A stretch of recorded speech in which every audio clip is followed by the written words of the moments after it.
Fire and Blood, Feu et sang. Un titre d'épisode marquant, deux mots particulièrement symboliques dans la série et l'univers en général de George R.R. Martin. Le sang de Khal Drogo, le sang du fils de Daenerys, le feu des dragons, le sang de Ned et le feu qu'il va déclencher, le feu d'Aerys, dont les cendres hantent encore Westeros. Feu et sang, la devise de la famille Targaryen. Dans l'épisode 1, nous avions l'hiver vient, la devise des Stark. Cet épisode 10 lui répond. Ned était le personnage principal, maintenant c'est Daenerys. C'est d'ailleurs l'enjeu principal de cette conclusion de saison, donner de l'intérêt aux spectateurs aux nouveaux personnages principaux après la disparition de Ned. Un défi relevé haut la main.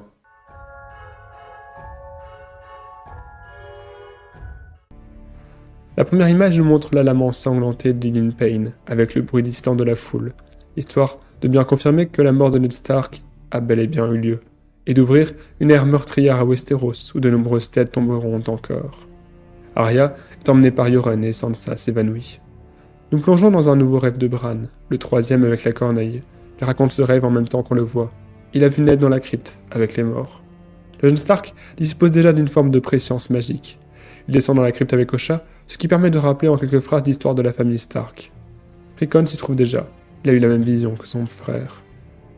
Catelyn sanglote à l'écart en apprenant la nouvelle. Robb, lui, frappe sur un tronc, fou de rage. Il promet qu'il va tuer tout le monde. Tristesse et colère, promesse de vengeance. Un barde chante la honte de Robert et Geoffrey applaudit, suivi par sa cour. Puis il demande qu'on lui coupe la langue. Le jeune roi fait étalage d'une cruauté qu'il peinait déjà à réfréner quand il n'était qu'un prince. Il emmène Sansa avec lui et lui montre l'état de son père et de toute sa suite. Sansa se rebelle pour la première fois, affirmant que Robb va le tuer. Geoffrey demande à ce qu'on la frappe. Sansa, humiliée, regarde le vide, puis Geoffrey, et avance vers lui avec une pulsion mortelle, mais le limier s'interpose. Il lui conseille d'obéir pour éviter de nouvelles douleurs. Les hommes du Nord refusent de s'allier à Renly ou Stannis et proclament Robb leur seul souverain légitime.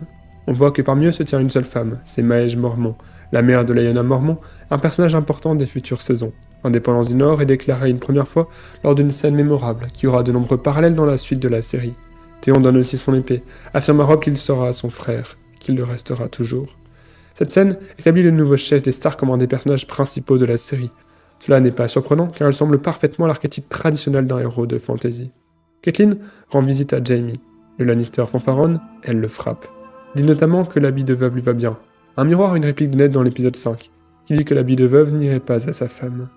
Catelyn lui demande pourquoi il a poussé Bran de la tour, déclenchant les événements qui ont poussé la guerre. Elle ne comprend pas.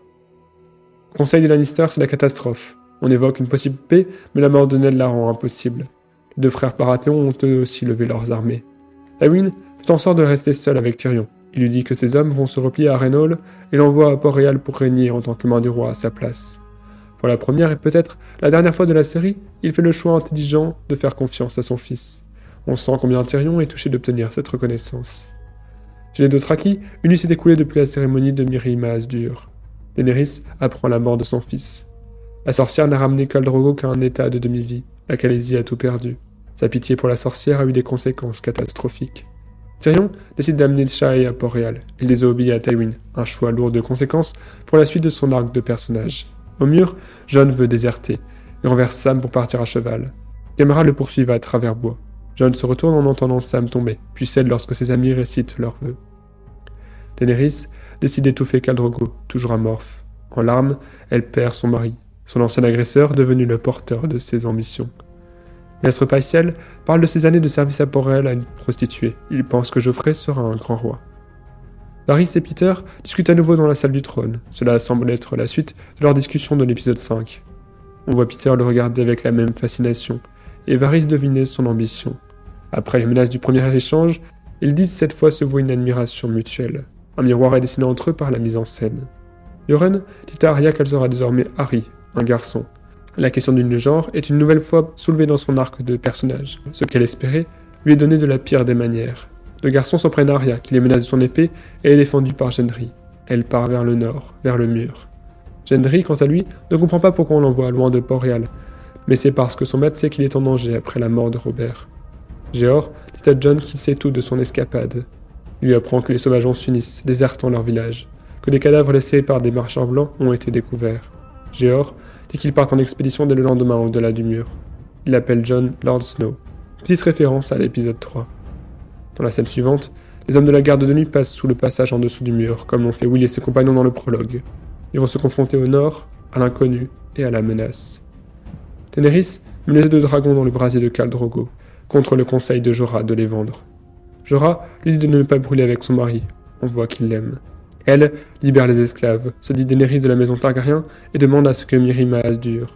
Le feu éclaire le visage de Daenerys qui se venge pour la première fois de ses ennemis par le feu, et pas la dernière. Puis vient son tour. Daenerys marche vers les flammes, rejoint la dépouille de son mari avec assurance. Elle sait ne pas craindre la chaleur et connaît désormais son ambition. Ce moment est l'aboutissement de tout son arc de personnage de la première saison. Le lendemain, Daenerys se tient nue au milieu des cendres, ses vêtements brûlés mais pas ses cheveux. 3 bébés dragons sont nés. Ils se tiennent à son sein comme des enfants. Alors que l'enfant humain de Daenerys meurt, les œufs de dragon éclosent. Car oui, elle ne sera ni la femme de Khal, ni la mère de l'étalon. Elle sera la mère des dragons. Ned mort, Dany devient la nouvelle héroïne de Game of Thrones.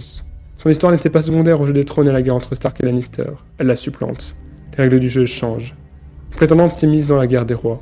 Le thème de la famille Targaryen est joué pour la première fois avec plusieurs instruments alors qu'il était jusque-là très discret, en arrière-plan. Cette conclusion de saison est un miroir de son prologue. La magie du feu apparaît face à la glace des marchands blancs. Le jeu des trônes devient la chanson du feu et du sang.